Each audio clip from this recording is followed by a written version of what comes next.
नमस्कार दोस्तों, कैसे आप सब। आप सभी ने कक्षा 11 में अध्याय 16 भाग 10 तक देखा था। भाग 10 में मैंने आपको आहार नाल की संपूर्ण जानकारी दे दी थी कि आहार नाल में कौन कौन सी चीज़ें पाई जाती हैं। अब हम उसके आगे के टॉपिक्स के बारे में भाग 11 के अंतर्गत पढ़ेंगे। तो टॉपिक शुरू करने से पहले हमने जो आपसे भाग 10 में क्वेश्चन किए तो उसके आंसर्स देख लेते हैं। सबसे पहले मैंने आपसे क्वेश्चन किया था, हिपैटोपैनक्रियाटिक डक्ट किस भाग में खुलता है, छोटी आंत के किस भाग में खुलता है और ये किन दो नलिकाओं से मिलकर बना होता है।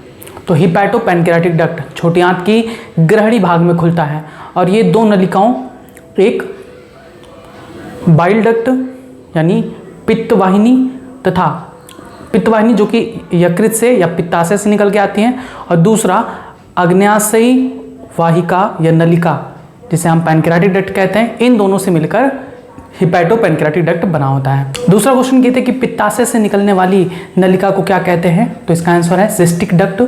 सिस्टिक डक्ट जो कि पित्ताशय से निकल कर आता है। तीसरा क्वेश्चन क्या था कि यकृत से कौन सी नलिका होती है जो पित्तरस को पित्ताशय में लाती है, तो वो है यकृत नलिका। चौथा क्वेश्चन ये थे कि यकृत नलिका और सिस्टिक डक्ट दोनों मिलकर कौन से एक नली का निर्माण करते हैं, तो उसका नाम है कॉमन बाइल डक्ट या हम इसे कहते हैं पित्त वाहिनी। पांचवा क्वेश्चन आपसे किया गया था कि शोषांत्र में, छोटी आंत के शोषांत्र में पाए जाने वाले रसांकुरों यानी विलाई का कार्य क्या होता है। तो रसांकुर या विलाई का कार्य होता है भोजन के अवशोषण की सतह को बढ़ा देना। छठवां क्वेश्चन आपसे किया गया था कि छोटी आंत में कौन सी ग्रंथियां पाई जाती हैं, तो छोटी आंत में ब्रूनर ग्रंथियां और आंत्र ग्रंथियां पाई जाती हैं। सातवां क्वेश्चन किया गया था कि कौन सा हार्मोन आंतरिक रस के स्रावण को और अग्न्याशयी रस के स्रावण को नियंत्रित करता है, तो वो है सेक्रेटिन जो कि छोटी आंत से निकलता है। आठवां क्वेश्चन किया गया था कि बड़ी आंत में पाए जाने वाला एक प्रवर्ध जो मनुष्य में एक अवशेषी अंग है उसका नाम बताइए, तो उसका नाम है कृमि रूप परिशेषिका या इसे इंग्लिश में वर्मीफॉर्म अपेंडिक्स कहते हैं। आठवां जो आखिरी क्वेश्चन किया गया था कि वृहदांत के कितने भाग होते हैं, तो वृहदांत यानी कोलोन के 4 भाग होते हैं। कौन कौन से, आरोही असेंडिंग कोलोन, अनुप्रस्थ ट्रांसवर्स कोलोन, अवरोही डिसेंडिंग कोलोन और आखिरी चौथा सिग्मॉइड कोलोन। तो इतने क्वेश्चंस पूछे गए थे जिनके आंसर्स आपको बता दिए गए हैं। अब हम आते हैं भाग 11 के टॉपिक पर। भाग 11 का टॉपिक है आहार नाल की आंतरिक संरचना। आप हेडिंग डालेंगे आहार नाल की आंतरिक संरचना। हम देखेंगे कि आखिर आहार नाल किससे मिलकर बना होता है। Internal structure of alimentary canal. आपको मैंने बताया है कि आहार नाल क्या है, एक पाइप ही है। एक पाइप जिसकी लंबाई कितनी है, लगभग 8 से 10 मीटर लेंथ होती है। एक पाइप है जो कि बहुत सारे मसल्स से मिलकर बने हुए हैं, जो कि मुख गुहा से शुरू होता है और कहाँ तक जाता है, मलाशय तक, या हम कह सकते हैं आखिरी जो गुदा द्वार है वहाँ से गुदा द्वार तक, एनस तक मुख से शुरू होता है और कहाँ तक चला जाता है। एक सिंगल पाइप, देखिए ये एक सिंगल पाइप है, इसको हम रेड से दिखा देते हैं। सिंगल पाइप मुख से शुरू होता है और ग्रसनी, ग्रास नली, अमाशय, फिर छोटी आंत, फिर बड़ी आंत, फिर बड़ी आंत से होते हुए मलाशय के गुदा द्वार तक एक सिंगल नली होती है, पाइप होती है। बात को समझिएगा, हमको जो चीज़ें आपको समझाना है वो उस पर ध्यान देते हैं कि जैसे हमें ये देखना है कि आहार नाल आखिर किससे मिलकर बना होता है। तो आहार नाल आप यहाँ पर देख रहे हैं, आहार नाल 4 स्तरों से, आहार नाल 4 स्तरों से मिलकर बना होता है। तुरंत आप याद करेंगे, आहार नाल 4 स्तरों से मिलकर बना होता है। कौन कौन से, पहला सिरोसा, पहला है सिरोसा, दूसरा मस्कुलेरिस, ये सब आपको इंग्लिश में ही याद करना है, इसका कोई हिंदी मीनिंग नहीं है। मस्कुलेरिस बार बार आपसे कहेंगे, आपको इंग्लिश पे ही ध्यान देना है। सब म्यूकोसा, सब म्यूकोसा, ठीक है। और चौथा आता है म्यूकोसा अस्तर, म्यूकोसा अस्तर, ठीक। तुरंत याद करिए, आहार नाल कितने स्तरों से मिलकर बना होता है? आहार नाल 4 स्तरों से मिलकर बना होता है। सबसे बाहरी स्तर कौन सा है? सिरोसा, सबसे बाहर का, आउटर। उसके अंदर जो स्तर होती है वो है मस्कुलेरिस। अभी आप इतना याद करिए, आहार नाल 4 स्तरों से मिलकर बना होता है, सिरोसा, मस्कुलेरिस, सबम्यूकोसा और म्यूकोसा। याद करिए तुरंत, आहार नाल कितने स्तरों से मिलकर बना होता है? आहार नाल 4 स्तरों से मिलकर बना होता है। कौन कौन से? सिरोसा, मस्कुलेरिस, सब म्यूकोसा, म्यूकोसा। ठीक, अब समझिए कि ये स्तर कैसे कैसे अरेंज होते हैं। अगर हम कोई प्लास्टिक का पाइप ले रहे हैं, ठीक, प्लास्टिक का पाइप किससे मिलकर बना है? प्लास्टिक से। अगर इस प्लास्टिक के पाइप के अंदर एक और लोहे का पाइप डाल दें तो उस पाइप में कितने स्तर हो गए? 2 स्तर हो गए। एक बाहर प्लास्टिक का, अंदर लोहे का। फिर उस अंदर लोहे के अंदर एक और पाइप डाल दें स्टील का, तो अब उस पाइप के कितने स्तर हो गए? 3 स्तर हो गए। सबसे बाहर प्लास्टिक, फिर उसके अंदर लोहा और फिर उसके अंदर स्टील। अब उसके अंदर एक और पाइप डाल दे रबड़ का, तो कुल कितने स्तर हो गए? 4 स्तर हो गए। सबसे बाहर प्लास्टिक, फिर उसके अंदर लोहा और फिर उसके अंदर स्टील और फिर उसके अंदर रबड़। समझ में आया? तो इस तरह से पाइप के कुल कितने स्तर हो गए? 4।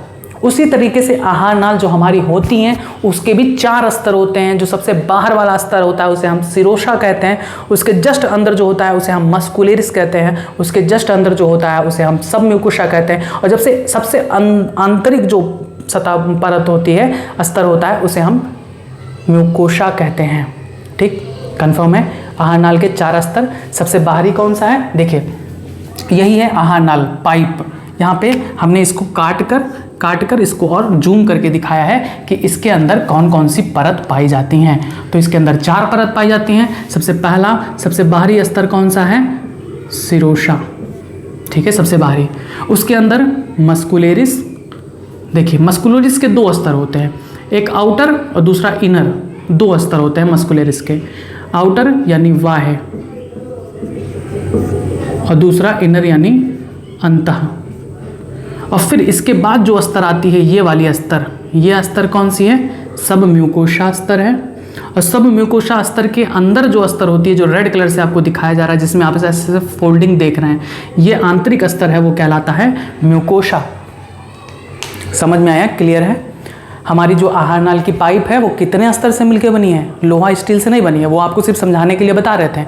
यहाँ पर आपको याद करना है कि जो आहार नाल की जो स्तर हैं, 4 स्तर से मिलकर बनी होती है आहार नाल, जिनमें सबसे बाहरी सिरोसा, उसके अंदर मस्कुलेरिस, फिर सबम्यूकोसा, और सबसे आंतरिक जो स्तर होती है वो है म्यूकोसा। याद हो गया होगा, मुझे ऐसा लगता है। आपको बार बार पढ़ेंगे तुरंत याद होगा। अब कुछ और चीज़ें पढ़ते हैं। हम एक एक स्तरों की कुछ मुख्य बातें देखेंगे। सबसे बाहरी स्तर कौन सा है? सिरोसा। सिरोसा सबसे बाहरी स्तर होता है, जो किसका बना होता है? जो पतली मेजोथेलियम की बनी होती है। इस मेजोथेलियम को हम कहते हैं अंतरंग अंग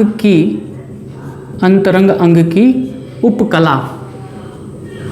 अंतरंग अंग की उपकला, जिसे इंग्लिश में कहते हैं एपिथेलियम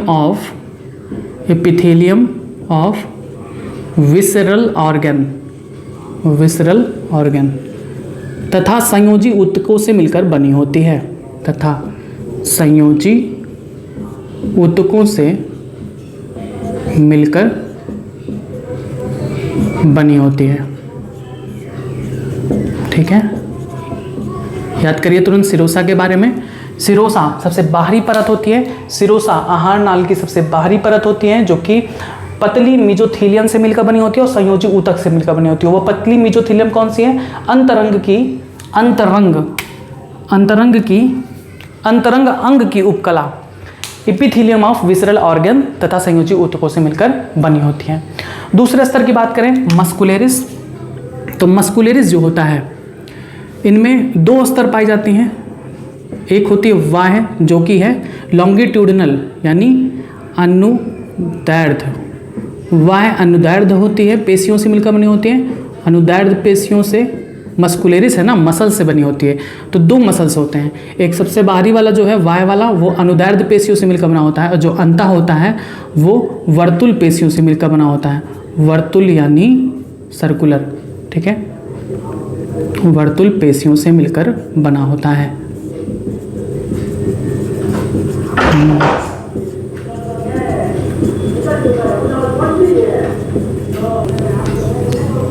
ठीक है, तो दूसरा जो अस्तर है मस्कुलेरिस, मस्कुलेरिस कितने स्तरों से मिलकर बनी होती है? 2, जिसमें वाय जो होता है वो अनुदैर्ध्य पेशियों से मिलकर बना होता है, और जो अंतः अस्तर होती है वो वर्तुल पेशियों यानी सर्कुलर मसल से मिलकर बनी होती है। तुरंत याद करेंगे, मस्कुलेरिस अस्तर 2 स्तरों से मिलकर बनी होती है, वाय अनुदैर्ध्य आउटर लॉन्गिट्यूडिनल और अंतः वर्तुल पेशियों यानी सर्कुलर मसल से मिलकर बनी होती हैं। उसके बाद जो अस्तर आता है सब म्यूकोसा, सब म्यूकोसा अस्तर में क्या क्या चीज़ें होती हैं ये भी इम्पोर्टेंट है। तो यह रुधिर कॉमा लसिका व तंत्रिका तंतुओं से मिलकर बनी होती है, तंत्रिका तंतुओं से मिलकर बनी होती हैं। एक और इम्पॉर्टेंट पॉइंट है सब म्यूकोसा के बारे में कि सब म्यूकोसा अस्तर ही, सब म्यूकोसा अस्तर ऐसे लिखेंगे, लिखना अभी कुछ नहीं है, आपको सिर्फ याद करना है, अभी लिखवा देते हैं। सब म्यूकोसा अस्तर ग्रहणी में सब म्यूकोसा अस्तर ग्रहणी में एक ग्रंथि पाई जाती है, ग्रंथि पाई जाती है जिसका नाम ब्रूनर ग्रंथि है, ब्रूनर ग्रंथि है। ऐसे नहीं लिखेंगे, इसको थोड़ा और करेक्ट करेंगे। ग्रहणी के सब म्यूकोसा में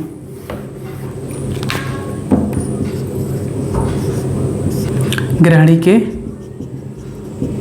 सब म्यूकोसा अस्तर में, सब म्यूकोसा अस्तर में कुछ ग्रंथियां पाई जाती हैं, कुछ ग्रंथियां पाई जाती हैं, जैसे ब्रूनर ग्रंथि, ब्रूनर ग्रंथि। ये क्वेश्चन नीट में पूछा गया है कि ब्रूनर ग्रंथि कहाँ पर पाई जाती हैं, छोटे हाथ के किस भाग में? तो ग्रहणी में पाई जाती हैं।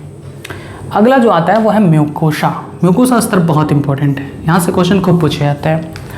म्यूकोसा जो अस्तर होती है वो आहार नाल की सबसे आंतरिक अस्तर होती है। भोजन का जो संपर्क होता है, डायरेक्ट संपर्क भोजन का, वो म्यूकोसा अस्तर से ही होता है। म्यूकोसा अस्तर सबसे आंतरिक अस्तर है आहार नाल की। ये म्यूकोसा अगर आप आमाशय में देखेंगे तो आमाशय में अनेक वलय बनाती हैं। वलय मतलब आप अगर आमाशय को सही से देखें तो उसमें आपको ऐसे ऐसे भंज मिलेंगे, फोल्डिंग मिलेंगे, फोल्डिंग, ठीक है, पूरे स्तर पर फैली रहती है फोल्डिंग, उभार नुमा होता है। तो ये जो फोल्डिंग होती है वो कौन बनाता है? म्यूकोसा अस्तर। ध्यान देंगे, बात को एकदम क्लियरली याद करेंगे। म्यूकोसा अस्तर आमाशय में अनेक अनियमित वलय बनाती है, जबकि म्यूकोसा अस्तर छोटी आंत की संपूर्ण सतह में अनेक असंख्य छोटे छोटे उभार बनाती है, जिन्हें रसांकुर या विलाई कहते हैं। इन्हीं विलाई यानी इन्हीं रसांकुरों पर भी अनेक असंख्य छोटे छोटे सूक्ष्म अंकुर माइक्रोविलाई पाई जाती हैं, जो भोजन के अवशोषण की सतह को बढ़ा देती हैं। रसांकुरों तथा सूक्ष्म अंकुरों द्वारा भोजन के अवशोषण की सतह लगभग 600 गुना बढ़ जाती है।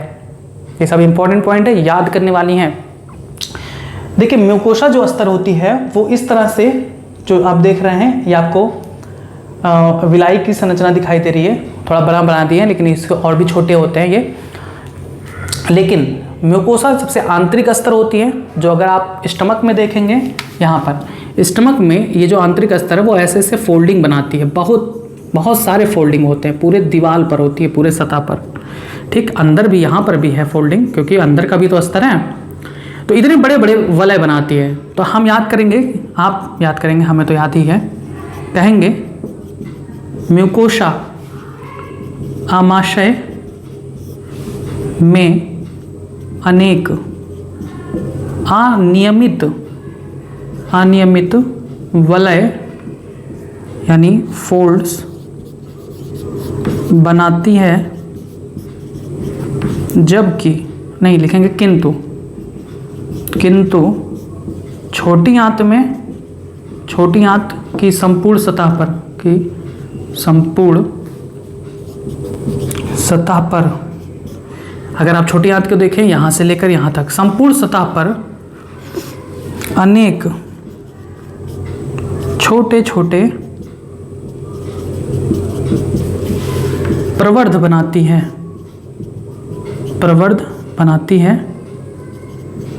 प्रवर्ध का मतलब होता है एक्स्ट्रा आउटग्रोथ। प्रवर्ध बनाती है जिससे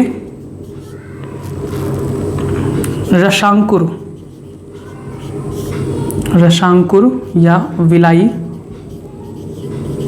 कहते हैं। इन रसांकुरों पर भी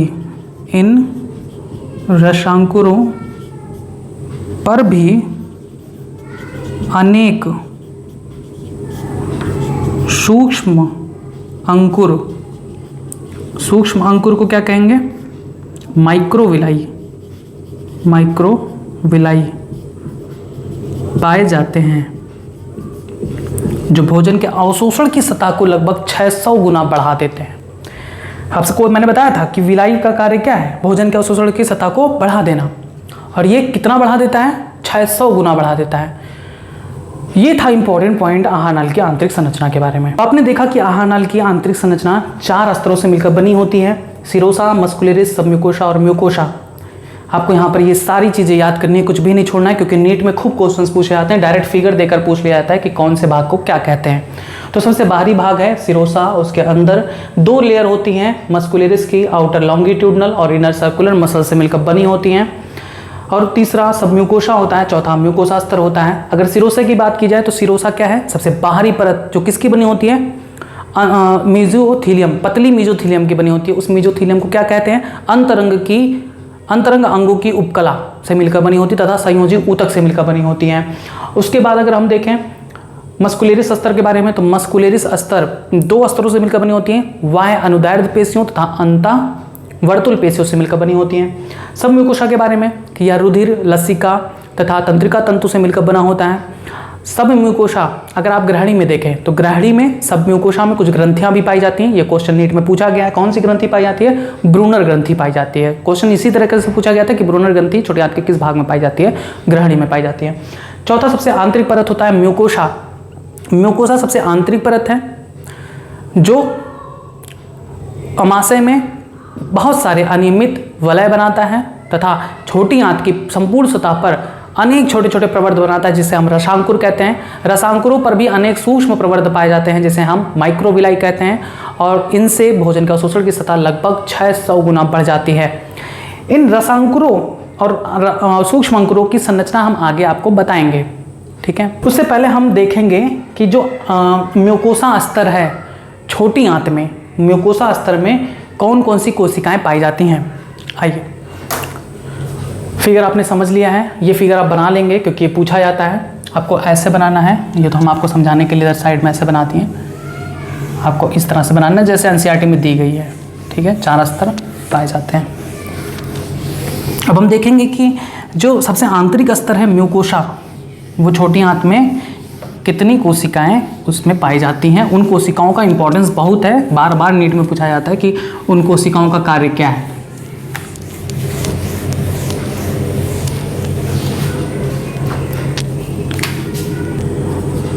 आंत की संपूर्ण आंत, चाहे छोटी हो चाहे बड़ी हो, आंत की म्यूकोसा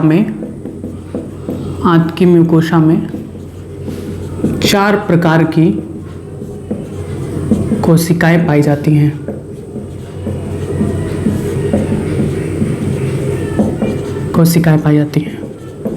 ठीक है, याद रखेंगे। आपने पढ़ा ना आहार नाल की 4 स्तर होती हैं, सिरोसा, मस्कुलरिस, सबम्यूकोसा, म्यूकोसा। तो जो म्यूकोसा है उसमें आंत में ये जो म्यूकोसा स्तर है उसमें 4 प्रकार की कोशिकाएं पाई जाती हैं। उनका इंपॉर्टेंस बहुत है। पहला, सरल स्तंभी कोशिकाएं, जिन्हें इंग्लिश में कहते हैं सिंपल कॉलोनर सेल्स। दूसरा कलश कोशिकाएं, जिन्हें इंग्लिश में गोबलेट सेल्स कहते हैं, गोबलेट सेल्स। फिर आता है तीसरा पैनिथ कोशिकाएं, इसे इंग्लिश में पैनिथ सेल्स कहते हैं। चौथा अर्जेंटा फिन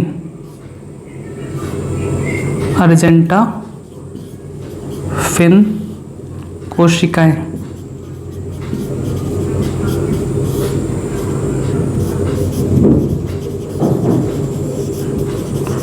अर्जेंटा फिन सेल्स। ये हो गया आपके आंत की म्यूकोसा में 4 प्रकार की जो कोशिकाएं पाई जाती हैं। नाम तुरंत याद करेंगे, उसमें कोई भी डाउट नहीं होना चाहिए। आंत की म्यूकोसा में कौन कौन सी कोशिकाएं पाई जाती हैं? सरल स्तंभी कोशिकाएं, दूसरा कलश कोशिकाएं, और तीसरा पैनथ कोशिका, और चौथा अर्जेंटा फिन कोशिकाएं। याद करिए, तुरंत याद करिए। आंत में कितनी कोशिकाएं होती हैं? 4 कोशिकाएं। सरल स्तंभी कोशिकाएं, दूसरा कलश कोशिकाएं, इंग्लिश बाद में याद हो जाएगा, पहले हिंदी याद करिए। सरल स्तंभी कोशिकाएं, दूसरा कलश कोशिकाएं, तीसरा पैनिथ कोशिकाएं, और चौथा अर्जेंटा फिन कोशिकाएं। सरल स्तंभी कोशिका को इंग्लिश में कहते हैं सिंपल कॉलोनर सेल्स, कलश कोशिका को गोबलेट सेल्स, जो कि बहुत ही इंपॉर्टेंट है, बार बार पूछा जाता है। पैनिथ कोशिका को इंग्लिश में पैनिथी सेल्स कहते हैं, और अर्जेंटा फिन को भी अर्जेंटा फिन सेल्स कहते हैं। सबसे पहले हम पढ़ते हैं सरल स्तंभी कोशिका के बारे में। इन्हें एक और नाम से जाना जाता है, इन्हें एंटेरोसाइट भी कहते हैं। इन्हें एंटेरोसाइट भी कहते हैं। कार्य क्या है? तो इन कोशिकाओं का कार्य है, ये कोशिकाएं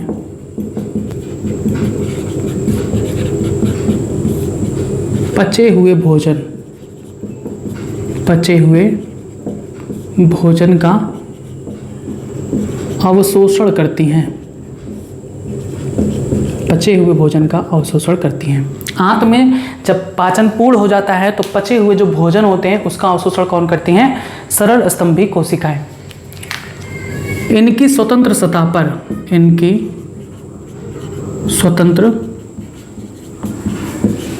पर अनेक सूक्ष्म प्रवर्ध, या कह सकते हैं सूक्ष्म अंकुर, यानी माइक्रोविलाई पाए जाते हैं। यही तो हेल्प करते हैं भोजन के अवशोषण में, सूक्ष्म अंकुर ही हेल्प करते हैं भोजन के अवशोषण में। कलश कोशिकाएं, दूसरा आता है कलश कोशिकाएं यानी गोबलेट सेल्स। ये कलश कोशिकाएं ये एक कोशिकीय श्लेष्म ग्रंथियां हैं। इन्हें हम श्लेष्म ग्रंथि भी कहते हैं। श्लेष्म ग्रंथियां यानी म्यूकस ग्लैंड, जिनसे श्लेष्म का स्राव होता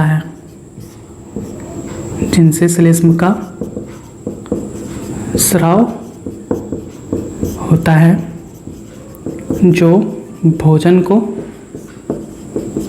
तरल व लसदार बनाता है, जिससे वो आगे खिसक सके।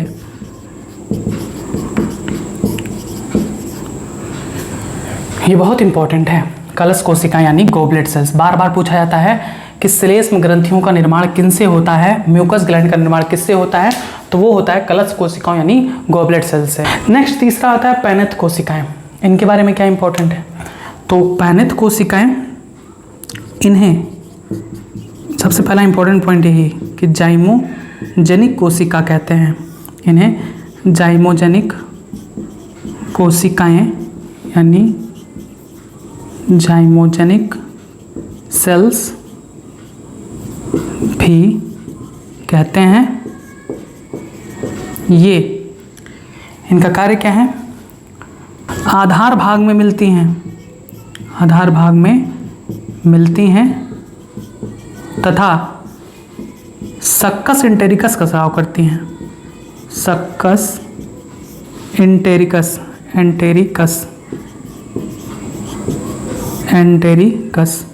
का स्राव करती है। ठीक है, ये बहुत इंपॉर्टेंट पॉइंट है। पूछा जाता है सक्कस एंटेरिकस का स्राव कौन करता है, तो वो होती है पैनेथ कोशिका। ये सक्कस एंटेरिकस क्या है, आगे आपको इसके बारे में बताया जाएगा। जितने भी एंजाइम्स होते हैं छोटी आंत रिलीज करती है, उसे एक सम्मिलित रूप से हम सक्कस एंटेरिकस कहते हैं। इसको इंग्लिश में इस तरह से आप लिख सकते हैं, सक्कस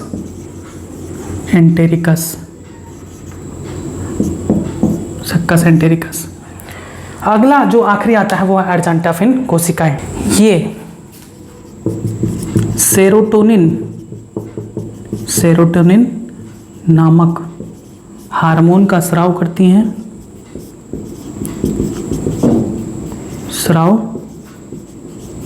हैं, जो आंत की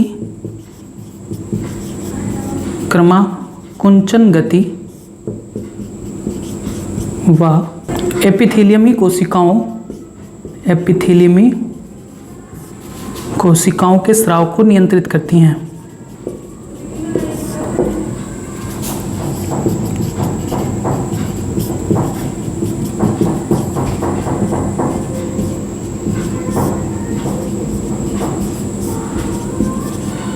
ठीक है, बस ये हो गया इंपॉर्टेंट पॉइंट।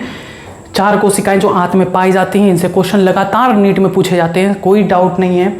बार बार पूछे जाते हैं कि आंत की म्यूकोसा में कितने प्रकार की कोशिकाएं होती हैं, तो 4 सरल स्तंभी कोशिकाएं, दूसरा कलश कोशिकाएं, तीसरा पैनेथ कोशिकाएं, चौथा अर्जेंटाफिन कोशिकाएं। सरल स्तंभी कोशिकाओं का कार्य क्या है, इन्हें एंटेरोसाइट भी कहते हैं। इनका कार्य है पचे हुए भोजन का अवशोषण करना। इनकी सतह पर अनेक माइक्रोविलाई पाई जाती हैं जो इस कार्य के लिए को सुगम बनाती हैं। कलश कोशिकाएं क्या है, तो कलश कोशिकाएं म्यूकस ग्रंथि यानी श्लेष्म ग्रंथि का निर्माण करती हैं, जिनसे श्लेष्म का लगातार स्राव होता है, जो भोजन को लसदार बनाता है, जिससे वो आंत की किसी भी जगह पर फंसे नहीं, लगातार खिसकते रहें। पैनेथ कोशिका इन्हें जाइमोजेनिक कोशिकाएं कहते हैं। इनका कार्य क्या है, तो ये सक्कस एंटेरिकस का स्राव करते हैं। सक्कस एंटेरिकस क्या है, एंजाइमों का समूह जो आंत द्वारा स्रावित होता है, ये आगे आपको बताया जाएगा। अर्जेंटाफिन कोशिकाएं जो आखिरी भाग होती हैं, ये क्रिप्टस ऑफ लिबरकुन के ताल पर स्थित होती हैं। क्रिप्टस ऑफ लिबरकुन क्या होता है बाद में बताएंगे हम आपको।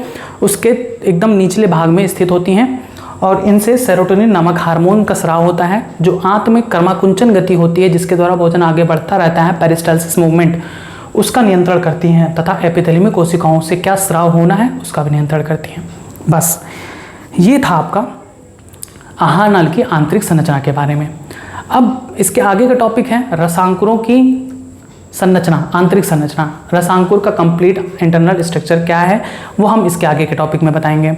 तो अभी आपको इतना याद करना है, इनमें से कुछ भी डाउट नहीं होना चाहिए, सारी चीज़ें एकदम जुबान पर रटी होनी चाहिए। कुछ क्वेश्चंस हैं, उनके आंसर्स आप दे दीजिए। सबसे पहला क्वेश्चन कि आहार नाल की कितने स्तर होते हैं। दूसरा क्वेश्चन मस्कुलरिस स्तर के कितने स्तर होते हैं, उन दोनों के नाम क्या हैं। तीसरा क्वेश्चन आहार नाल की किस स्तर में रुधिर, लसिका व तंत्रिका तंतु पाए जाते हैं। चौथा क्वेश्चन ग्रहणी में सब म्यूकोसा में कौन सी ग्रंथि पाई जाती है।